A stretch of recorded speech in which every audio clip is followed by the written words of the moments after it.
Rampage.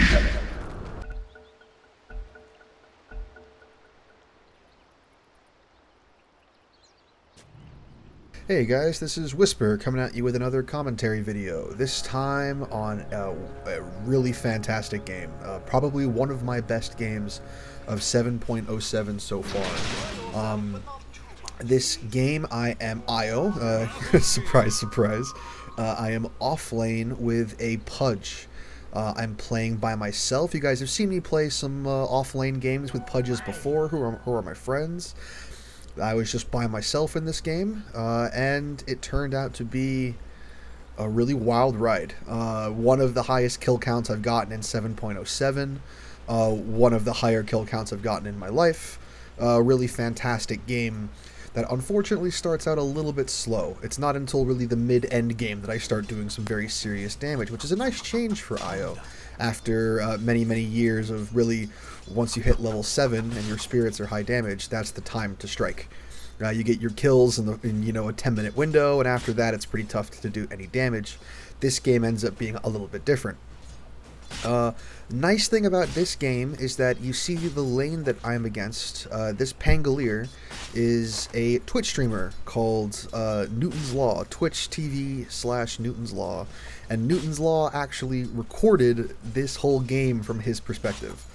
So I'll leave a link in the description, but if you want to watch someone get their butt beat by an IO, and be horribly sad and frustrated about it, there's a great Twitch stream out there that he recorded with all of his reactions to him freaking out. And if you have seen my latest highlight reel, the last clip of the highlight reel, which is someone getting very frustrated that IO gets a triple kill on them, that is Newton's Law.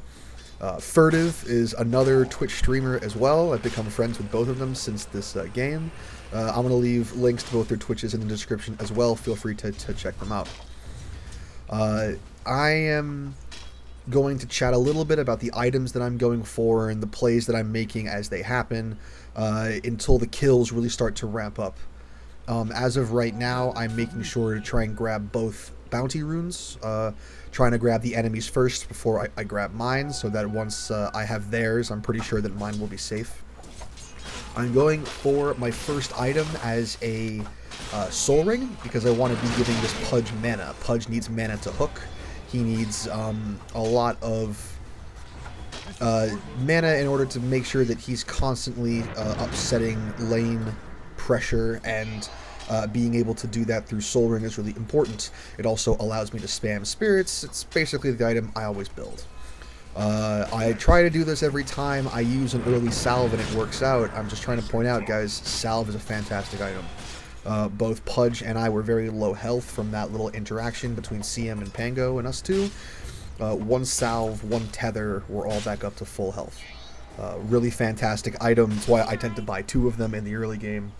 It is, sorry, as my opening items, I tend to buy 2 of them. It is almost always worth it. Yeah, we're just trying to keep this lane under pressure. I have the ability to heal myself through tangos and salves, and to tether to Pudge in the meantime and give him health. So I'm trying to trade with the enemy team. I'm very happy to trade hits with them. If they hit me and I get hit back, if I hit them and I get hit back, me tangoing and tethering allows that damage that I've taken to be leveraged in a really helpful way. Here we see that they have put a lot of pressure onto Pudge, and I step in to sort of put myself between Pudge and between them and their target, which is Pudge, and that ultimately ends up being their undoing. They do not back out quickly enough when I start to move in, and Pudge is able to get a very early double kill onto them, including the first blood. So Pudge has immediately just won this lane. If it wasn't already won before by being with an IO and having the mana from Soul Ring, etc., etc., it's been won by the fact that he got a lot of gold. I didn't see how much gold in that moment, but Pudge is stacked now. Pudge is good to go. I'm able to get my Soul Ring, and I buy myself another Clarity. I also buy a Ward. I want to make sure that if I'm going to be rushing towards their bounty rune spot, that it's worth it, that there's not a hero waiting for me there, and having that ward is just going to make running for that bounty rune a little bit safer. And ultimately, if I get the bounty rune, I can pay for the ward. So it sort of ends up paying for itself in this sense. As we can see here, Pudge has had to back out of lanes, so even though he got both kills, he is actually the same level as the enemy. I'm the highest level right now at level 4. And the point is to maintain pressure at this point. We have the advantage in the lane. We have killed them both, and we want to make sure that they don't forget it. So I'm sure I'm explaining to my Pudge right now. I'm chatting to him in chat, that's why I'm not moving. But normally the idea is to be harassing them with melee hits from Io, the ranged hero, until they are accidentally fall out of position, and then Pudge can land a quick hook and get a quick kill. And if you do that 2, 3, 4 times, that's the game, guys. Pango does his very best to try and get out, and he does, but he takes a lot of damage. He can't afford to do that again, and he only has so many tangos in his inventory. Here we're getting very close to the 6-minute mark for bounty runes, and I even ping it out to him as he gets a hook, and I'm able to very barely land a last hit to finish it. Storm Spirit comes in to try and gank, something to that effect. It kind of gives up very, very quickly, and I'm able to, again, salve myself as I'm tethered to Pudge, and end up giving that Pudge enough health that it makes it uncomfortable for Storm Spirit to continue the gank. So Storm Spirit ends up backing out. He gets the gold rune, unfortunately, but not the DD, which is sitting right in the middle. His greed for bounty runes has sort of sent him in the wrong direction. I think Pudge was trying to hook me there to get me out, but it wasn't really necessary. I'm able to, just by the skin of my teeth, escape there, tether into Pudge, and get the fountain to heal us back up to full health. I'm very, very close to level 5. I'm always very conscious of this point in the game, where I'm level 4, not level 5. I have a DD, so I can really harass this Pango, force him out with a Q, do some damage. But I really need level 5. Once I have level 5, I have level 3 spirits. And the damage from spirits goes up at the same rate every level. Level 1 spirits is very weak. Level 2 spirits, is 2 level 1s. That's nice, it's not great. 3 starts to become powerful. Okay, we're doing some damage, and by level 4 spirits, you're really starting to whack them on the head. So hitting that level 3, which is ultimately IO level 5, is a big deal to your damage output. You can just see that here. Even just having 4 of those orbs touch onto Pango has him down to almost half health. At this point, our lane domination is becoming even stronger. Pudge has all the mana he needs to throw hooks. I can really start to layer on damage with my spirits. And again, I'm trying to run for that bounty rune at 8 minutes now. I tried to stack the big camp because I thought I would be able to come back and clear it. And as I was doing so, a Venomancer walked up. Thankfully, Pudge sees my voracious pinging, and he's able to come help me do a good gank onto Venomancer, and we end up getting that kill, as well as both bounty runes. So that worked out really, really well for us. This lane is basically dominated at this point. If the score is 3-4, but it's definitely caused by somebody else, because we have this lane on lock right now. That's a bit of all I'm definitely building into Tranquil Boots at this point. Tranquil Boots is a really nice way for me to make sure that my health is going to stay up, especially health coming from the damage that I do to myself through Soul Ring. I'm able to activate... Oh, I'm so bummed that I missed that. I'm able to activate Spirits, tether into Pudge, and the hope was that I could just walk backwards with Spirits stretched out, and Pangolier would run into my Spirits and he would die. Unfortunately, if you watch that replay really slowly, he ran right in between my orbs. One was right in front of him, one was right behind him, and he ended up just missing. But we're able to get the kill anyway, and relocate back to base for a little refill. being able to use that first relocate defensively, I think is fine. I think being able to check back into base, if you have a bottle, to fill your bottle back up, to pick up items that might be shipped to you later on the courier, but you can do it faster now by relocating back, filling your HP up, filling your partner's HP back up. It's really important, especially around the 6-minute mark. If the enemy is below or above you, it can have a big impact into your laning experience. Here we can see Pudge has landed a hook on what I presume was a typing Pango. You can see Pudge has no mana here, but of course one Soul Ring charge is going to fix that.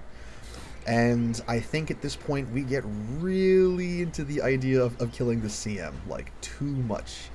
He outplays us by moving out of the way of the Pudge hook, and I'm able to finish off the kill, but not without pulling tower aggro and dying in the process.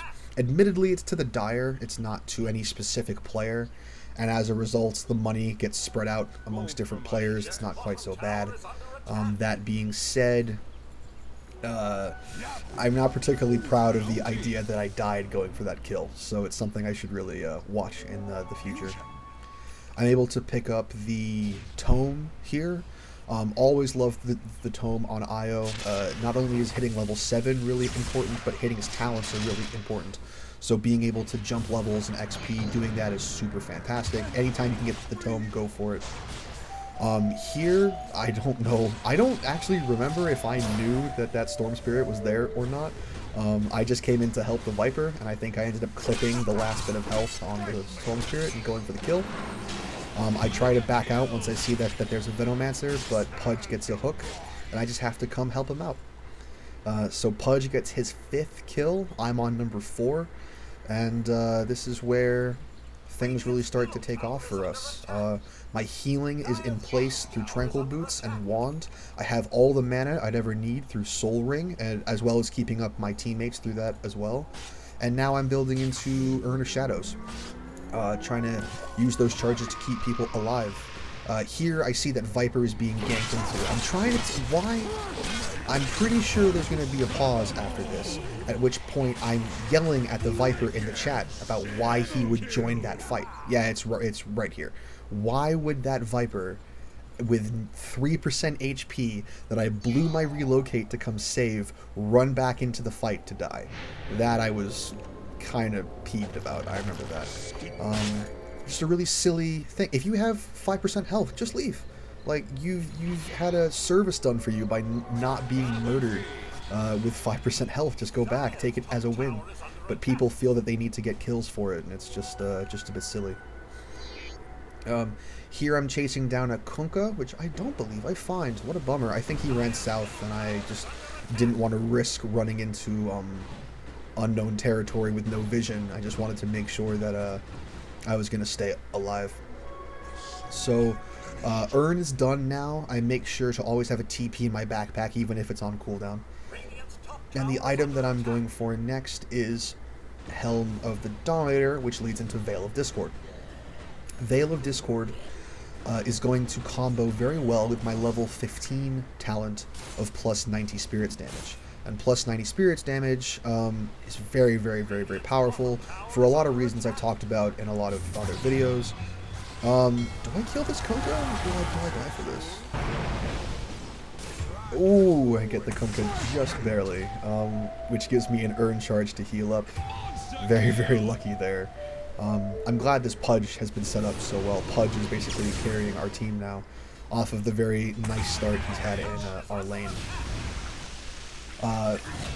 Now I have Helm of the Dominator in my inventory, which means Veil of Discord is not far behind. Veil is going to increase the magic damage of my spirits, the magic damage of my team, and we're hoping, you know, thinking out loud, what Alchemist might get a Radiance. That's magic damage, that's going to be boosted as well. Pudge's ultimate, Pudge's, as well as his rot are both increased, are both magic damage that take a boost from that. And also, the Urn of Shadows that I'm using, and eventually a Spirit Vessel, is going to do magic damage as its base. It's been changed from pure damage in the 7.07 patch. So there's a lot of synergy for Veil of Discord there, but it's also just an all-around good item for IO. It has armor built into it. It has HP regen built into it. It has strength, agility, and a lot of intelligence. And people who play IO will tell you IO has a very, very small mana pool. So being able to augment and supplement that by having a bigger intelligence pool in the first place is super helpful. Really allows you to not have to worry about using those relocates defensively to get back to base, things of that nature. Here, I see that there is a relocate opportunity top. We're able to make a play onto Storm Spirit with Pudge, and very quickly I see that things are happening top. I'm able to place just the last melee hit onto Pango in his ultimate as he runs away. And obviously in Pango ult you can't use any magic. He's magic immune. So I only had one shot at that melee hit, and I'm really glad that that was just enough to take Pango out. Gives me just enough gold to finish off my Veil of Discord, and I'm trying to decide what item to go next that's going to support my mana. I tend to find around this time that just having Soul Ring, it's enough if you're very, very careful, but you don't want to be careful. You want to be able to be overcharging to help your buddies to heal them. You want to be spamming spirits all the time to maybe have 2 sets of spirits when the team fight breaks out. It's important to maintain that, and you'll see me sort of maybe buy a clarity or 2 as the game continues, just to make sure that my mana is top notch. I have in my inventory right now Rod of Atos, with the idea that they have a Storm Spirit, and being able to pin down that Storm Spirit with Rod of Atos would be super helpful. I do not think I end up going for Rod of Atos, so we'll see how this pans out. But that was definitely my thought process at the time, was being able to pin down that Storm Spirit in a team fight is going to be super helpful. I think immediately after this interaction, where I do die, I immediately think to myself, I need Yule Scepter, not Rod of Atos. And the main reason for getting Yule Scepter, I normally get Yule Scepter. It's a fantastic item at this point, right? It gives you mana regen, which is amazing. That's what you're looking for. It gives you a bigger mana pool, which is great. It gives you movement speed, which is awesome. And it gives you access to Cyclone, and Cyclone can be used offensively to upset people's channeling spells and their TPs, to set people up in team fights. You can use it defensively to remove people from team fights, use it on yourself to block incoming damage. It has a lot of options. The number one reason to build Yule Scepter in this game is for none of those reasons. It's for Cyclone, but it's for Cyclone because of Kunkka. Yule Scepter Cyclone is one of the few things that blocks the X marks the spot move of Kunkka. And being able to... I mean, Kunkka, because you're an IO and because you're a support, Kunkka's going to want to be Xing you so that he can remove you out of the fight, pin you with a certain stun, and then the rest of the team can jump on you. So being able to be X'd, run away from that, and Yule's as he tries to bring you back is going to keep you alive. It's going to remove his ability to set you up every single time, and that's a big deal in terms of, you know, maintaining yourself against a Kunkka. Here, Pango thinks oh, Pango, he really thought he had me there, and I actually, when I watched the replay of Newton's Law, in that moment, he used his ultimate, and as he was running away, he was in the shop. He had no concept that I could actually kill him from that moment. And I didn't even have level 15. That was without my 90 spirits damage, because I just got that. So yeah, this is a pretty dangerous little IO setup we have going here. It's going to do some more work soon, I promise you. I am halfway towards my Yule Scepter being built. I like to sell my Soul Ring in order to, 1, make room for the Yule Scepter, because I don't have enough inventory space, and 2, to make it a little bit cheaper for me to buy. The function of Soul Ring is to give me mana, so if I have an item like Yule Scepter in my inventory, I don't need to like double up and have 2 separate mana items. I don't know if anyone has seen my most recent highlight video, but this is the highlight that I was talking about. I'm just going to be quiet.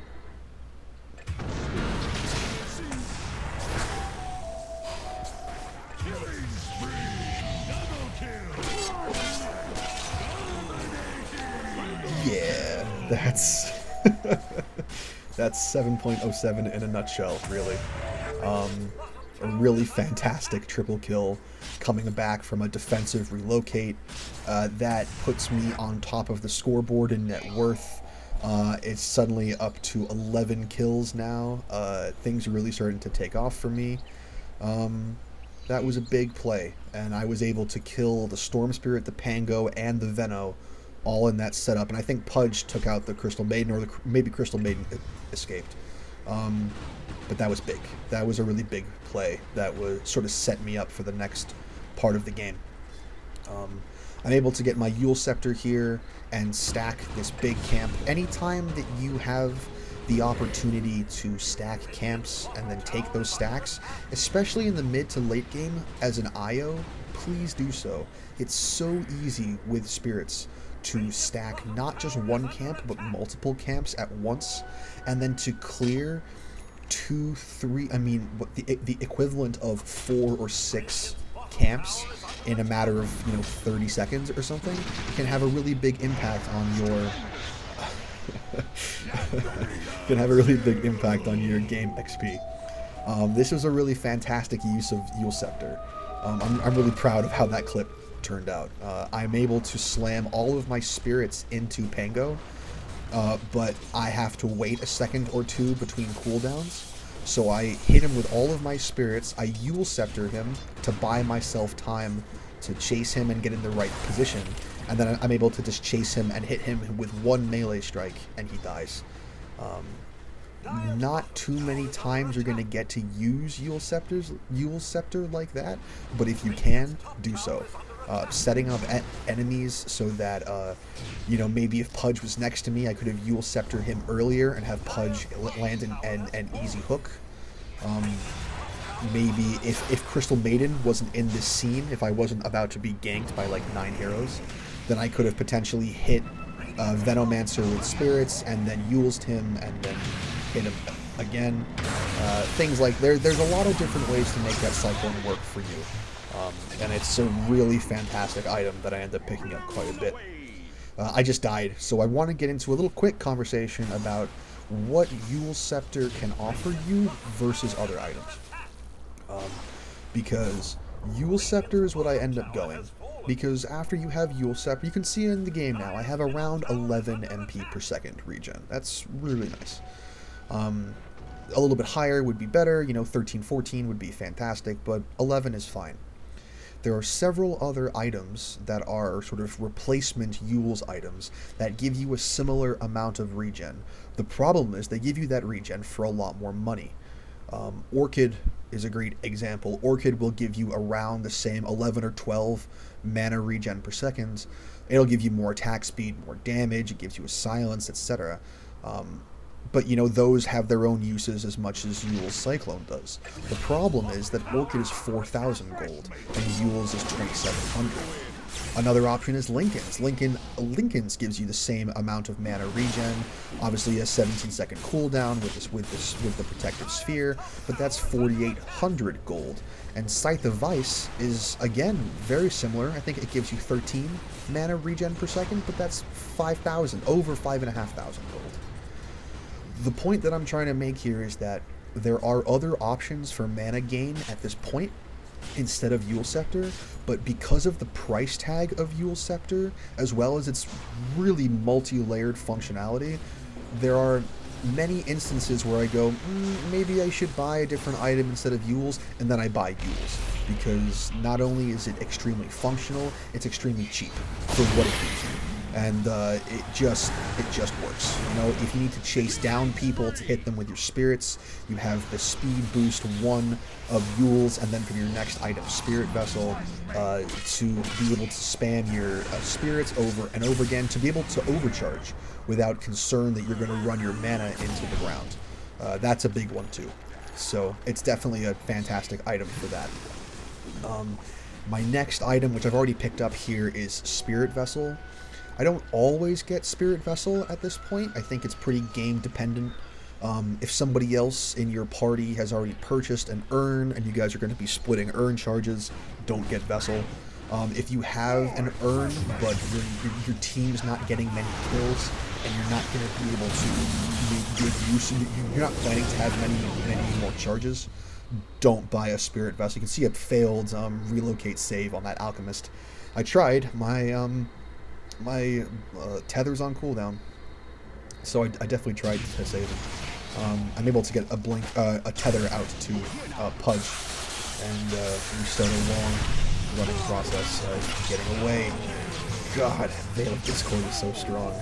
You guys see there, I got a double kill with just one set of spirits hitting 2 players at once with its AoE component.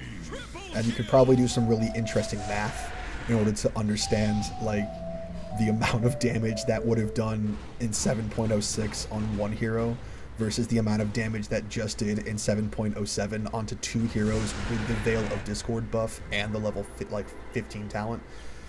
Probably pretty interesting, to be honest. Spirit Vessel is the next item I picked up because it puts your urn into an end game position to be more functional. It doesn't take up an additional item slot, and the movement speed buff stacks with the Yule's movement speed buff. So as you can see here, I'm now very, very quick. The next item that I've picked up is Kaya. I'm not 100% sure that I would repeat this if I was doing this now. The idea behind Kaya is that I'm putting all my eggs in one basket, and that basket is magic damage. I really want to make sure that when my orbs are hitting, they are maximizing their damage output. And that is risky, because if they build a pipe or other things to help counteract your magic damage, they only need to build one item to counteract 3 or 4 of your items, if that makes sense. That was a really great relocate play that unfortunately Terror Blade couldn't survive. But regardless, I think my thought process at this point was that I wanted a little bit more mana regen. Kaya is going to increase the damage coming out of my spirits by even more damage on top of the Veil debuff. It's going to give me more mana, which is going to give me 1, a bigger mana pool, and 2 more mana regen. And then 3, it makes my moves cost less mana, which is gonna, another way of saving you mana, but it also decreases the amount of mana that you lose from mana loss skills. A mana loss skill is overcharge. So actually the amount of mana that you drain using overcharge is less now. I believe it's normally 6%, and now it's 10% less than that, would be 5.4. So it's not quite back down to 4.5 levels, but it's certainly better than before. It is something that I think Kaya is a little bit of overkill. I think you end up having too many eggs in one basket. You don't want to go everything into magic damage. I think at this point in practicing IO, that was sort of my focus, was trying to understand at what point, do I stop investing in magic damage? Do I keep doing this forever until it becomes so strong that you win the game every time? And there are some different ways that I play now as compared to this game, which I think was maybe 2 weeks ago, 10 days from when I'm recording this. There's been some minor modifications to how I play since then. You guys can see me here diving with my spirits in and using a Yule Scepter to get out of X marks the spot. I'm really bummed I didn't get one of those kills onto either Pango or CM. I should have used my Yule Scepter a little bit more interestingly onto one of them, but it ended up working out. In fact, a really terrible play that you can all watch me make, using Yule Scepter very terribly, is that I try to die for this Crystal Maiden. If I had used my Yule Scepter at any time in that last 5 seconds, I would have lived. I don't know why I didn't use it. I think I realized immediately after the fight. As soon as Crystal Maiden had frostbit me in that last couple seconds, using Yule Scepter would have blocked all that incoming damage, and I would have been able to return back to my relocate spot no problem. And I'm really quite bummed that didn't work. That didn't work out. Get a couple more deaths this game than I would like, and unfortunately, that is one of them. But yes, you can see here that I've built Kaya with the idea that Kaya is going to really help the magic damage that I'm outputting with spirits. And it's going to help the mana regen that I'm sort of feeling the pressure on at the end of this game, especially when you hit level 25 on Io and you start going. I mean, I personally go for the plus 50 HP regen, but that is so strong and means that you have to overcharge so much in the end game in order to heal other people with that talent. You tend to run out of mana quite quickly, even with just Yule Scepter. So Kaya helps that notion as well. The last item that you can see me buying, or the next item, let's say, is more more eggs into the magic damage basket. And then what I'm building is E-Blade. The idea behind E-Blade is that when you use E-Blade, first off, the blast from E-Blade is itself magic damage. So using Veil of Discord and Kaya is going to give you additional E-Blade damage onto your opponent. But also, when an opponent is hit with E-Blade, they have a 3-second debuff that makes them take 40% additional magic damage on top of Kaya, on top of Veil, on top of Spirit's buff, etc., etc., etc. And that was my idea at this point, was just maximize my damage output. Unfortunately, in this relocate play, I get pulled in by Storm Spirit before I can tether back to Viper to bring Viper out. And I feel really bad. You can see me spam in chat that I'm really sorry. I didn't mean to get that Viper killed. I meant to relocate back out with him. I just wasn't able to because I was disabled by Storm Spirit. Again, you guys can see that Yule Scepter working for me with the Kunkka's X. Being able to block that. Like, that's the thing. I would have had 4 people on me in that situation. I would have died 100% if I had submitted to that X marks the spot. So having that Yule Scepter against Kunkka is a definite hot choice. By using E-Blade, I'm able to further increase the magic damage coming out of my spirits, and I'm able to also use it defensively as a normal Ghost Scepter idea, to use it onto myself if I'm being, if Kunkka wants to jump on me, if a Storm Spirit wants to jump on me, if Pangolier comes at me, I can buy myself some time by using the Ghost Scepter use of E-Blade and sort of buying myself some more seconds to Yule Scepter, to heal myself, to tether out, to relocate, etc., etc. I don't think this is really necessary. It's kind of a weird game to be voicing this opinion, because I say it's one of the best games I've played of 7.07 so far, but I'm also saying don't do this. Let me say this, let me put it to you like this, because it obviously works out very, very well in this game, but I've also played games where I have lost because I have put so much effort into my magic damage, and then all the enemy has done is bought a pipe and a couple glimmer capes, and suddenly this huge damage edge that I've been developing with all this money has all gone downhill. And you can even see, I didn't mention it earlier, but I actually used my level 20 talent to be the 150 GPM talent. So I've actually very specifically decided to not focus on attack tether, which is a great pushing talent. It has some combat uses as well, but I really decided to make this an item-dependent game by focusing on my gold. So it's definitely something that I make a mental choice here, to be experimenting with new items and kind of seeing how far I can push this. The next item I'm looking for here is TP boots. I think once you hit level 25 and you have that plus 50, you don't need the regen that comes from tranquil boots anymore. Another great reason to have Yule Scepter is Yule Scepter gives you a self-dispel, which works both on the roots and slows of Crystal Maiden, but also on Orchid. You can dispel Orchid from yourself.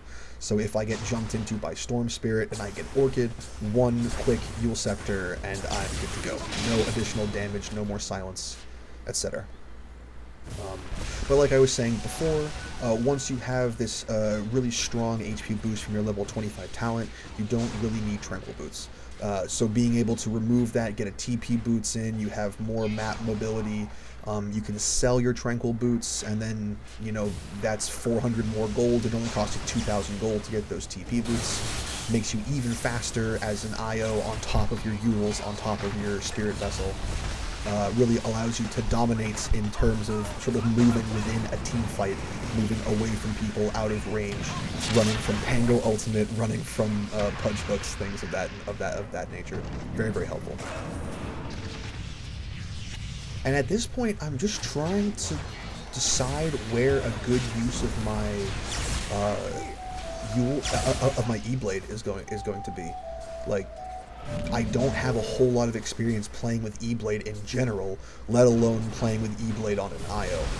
So even I'm trying to understand, okay, I have used it on this guy and I hit him with some spirits, but he goes invis immediately. I didn't use Veil of Discord when I used it on him, so I lost some damage there, and I don't have any way of telling where he goes when he goes invis. So I'm really trying to figure out what is useful here. You can see me use E-Blade to secure a kill on Veno, and then finish up another one with my spirits onto Kunkka.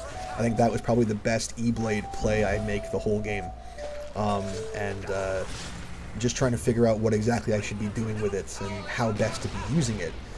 On a more general note, not related to this specific gameplay, one of the concerns that I have about E-Blade is that 40% damage buff window is only 3 seconds long, and that's really short, especially if you're trying to hit all of your spirits, multiple spirits in one person in 3 seconds, presumably with Veil of Discord already on them, is very, very difficult. And it's something that I think E-Blade Blink Dagger would be a really fantastic build to be able, if I never went Kaya and I had gone Blink Dagger instead, I think this would have been way more interesting. To Veil of Discord them, hit them with E-Blade and maybe a Spirit Vessel debuff, blink directly onto them and activate your spirits, which explodes all of your previous spirits and starts a new round of spirits, and they're going to take over 1,500 life points of damage from just those actions. Not to mention TP boots, or sorry, not TP boots, goodness me, not to mention your attacks with your plus 60 damage, overcharge, all of that stuff. I end up not going for TP boots, and I go for Octarine Core instead. And here you can see me try to decide what items need to be in my inventory to make this work. Octarine Core is really fantastic now that my inventory is so full of timed items that have cooldowns. E-Blade has a cooldown, Spirit Vessel has a cooldown, Yule Scepter has a cooldown, Veil has a cooldown, and then Relocate, Tether, Spirits, these are all real. Even Overcharge has itself a very small cooldown, and being able to really shorten all of those different cooldowns by 25%, as well as gain 25% lifesteal from the immense amount of damage I'm doing with my spirits, which of course augmented through E-Blade and Veil and Kaya and all this stuff. So not only am I doing very heavy damage with those spirits now, I'm actually gaining health through them as well, just making me more tanky on top of the level 25 healing talent. Maybe in older versions of Dota, I would have gone for Heart of Tarask at this point as a really heavy healing item that would make sure that I could heal up other players and I wasn't gonna die. This is like a more modern version of Heart of Tarask. I don't need 300 HP per second healing if I already have 91 HP per second and I'm gaining damage through my spirits. I think I'm pretty okay. You can see me snipe a quick last hit onto Kunkka here, and really just try and make sure that we can push them back so we have time to finish off this last tower. A more interesting choice, perhaps, a thing I've been going more recently, you guys will see some videos of this as well, is around earlier in this point, instead of doubling down heavier into my magic damage, I would be going into Desolator instead and getting the level 20 attack tether talent, so that in moments like this, when we would have to push, I'd be able to push very, very rapidly with the minus armor debuff on the racks and tower as well. But I believe this is my main item setup for the game. I think this is just about the most damage you can do with spirits damage between items. I mean, maybe if you went heavier into intelligence, so that the more intelligence you have, the more overall bonus magic damage you have. Maybe if I built I don't know, a Bloodthorn or a Scythe of Vice instead of something else, I have more intelligence, I have more magic damage. But this is basically as strong as you can get on Io in the magic damage category. Kaya and Veil and E-Blade. That's it. There's not much else in the game that can give you bonus magic damage. And this is using it in combination with the plus 90 spirits damage talent at 15 is very, very strong. Something not to be overlooked at all. I think, yeah, there's not much more to say, guys. I don't normally suggest that you go for the 150 GPM talent. I think it is quite literally like, if I want to win the game, then I definitely want to win it quick, I'll go for the 20 attack talent.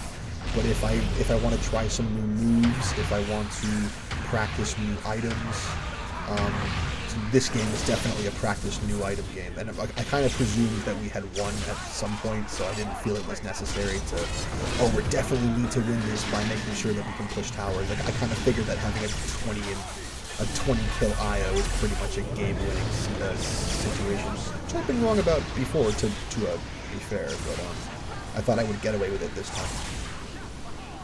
Speaking of getting away with it, I don't, because I'm chased down by the Pango and the Storm Spirit, and that is my final act of the game.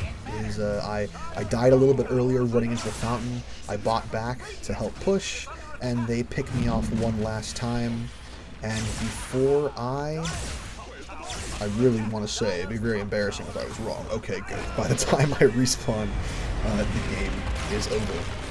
And I end up with 24 kills, 6 deaths, and 20 assists. That is pretty damn impressive. I think it is quite literally the highest kills that I've had in 7.07. I have 45,000 damage, which is insane. It's almost double what anyone else in the game is able to do. On top of that, I put out 20,000 healing, 850 XPM, 45,000 damage, 20,000 healing, 24 kills, #1 net worth in the game. Just can't ask for much more than that, guys, can you? I really hope you enjoyed this game and the commentary that I laid over it. Thank you guys so much for stopping by. Feel free to check out Newton's Law and Furtive Dota on their Twitches in the description. And feel free to stop by my Twitch too if you're interested. Thank you guys so much for stopping by my YouTube channel. Hope you guys like my videos, and hopefully see you around soon. Alright, bye-bye.